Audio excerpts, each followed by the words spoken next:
टास्कमध्ये तुफान राडा झालाय। निक्की आणि वैभवची जोरदार भांडणं झाली आहेत। नक्की काय आहे बातमी पाहूया व्हिडिओमध्ये। नमस्कार मित्रांनो, माझं नाव तुषार आणि 7 स्टार मराठीमध्ये तुम्हा सगळ्यांचं पुन्हा एकदा स्वागत आहे।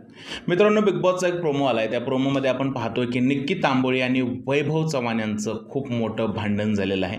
घरामध्ये नॉमिनेशन टास्क सुरू आहे आणि त्या नॉमिनेशन टास्कमध्ये वैभव जो आहे ते नॉमिनेशनमध्ये निक्कीचं नाव घेतो आणि ही गोष्ट निक्कीला आवडत नाही।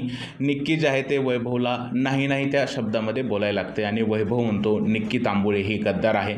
निक्कीला या शब्दाचा राग येतो आणि निक्की परत एकदा वैभवशी वाद घालायला लागते आणि वैभवसुद्धा रागाने जे आहे ते निक्कीला नॉमिनेट करताना दिसत आहे। मिळालेल्या माहितीनुसार मित्रांनो आणि जे बिग बॉसचे प्रोमो आले त्यानुसार हे समजते की वैभवने निक्कीला नॉमिनेट केलेलं आहे। त्यानंतर आपला जो छोटा घनश्याम आहे, घनश्यामने जे आहे ते DP दत्तला नॉमिनेट केलेलं आहे। आता कोण कोण नॉमिनेट झालं हे आपल्याला संध्याकाळी समजणार आहे। सोशल मीडियावरती बरीच नावं फिरतात आहे, पण अजूनपर्यंत खरी लिस्ट जी आहे ते कोणाकडेच आलेली नाही आहे। संध्याकाळीच आपल्याला समजेल की आज कोण कोण नॉमिनेट होणार आहे, पण या नॉमिनेशन टास्कमध्ये खूप मोठा राडा झाल्याचं समजत आहे। तुमचं काय म्हणणं आहे वैभव आणि निक्कीच्या वादाबद्दल प्लीज मला कमेंटमध्ये सांगा। जर हा व्हिडिओ आवडला असेल तर त्याला लाईक करा, शेअर करा, चॅनलला सबस्क्राईब करायला विसरू नका। भेटूया पुढच्या व्हिडिओमध्ये, तोपर्यंत भारत माता की जय।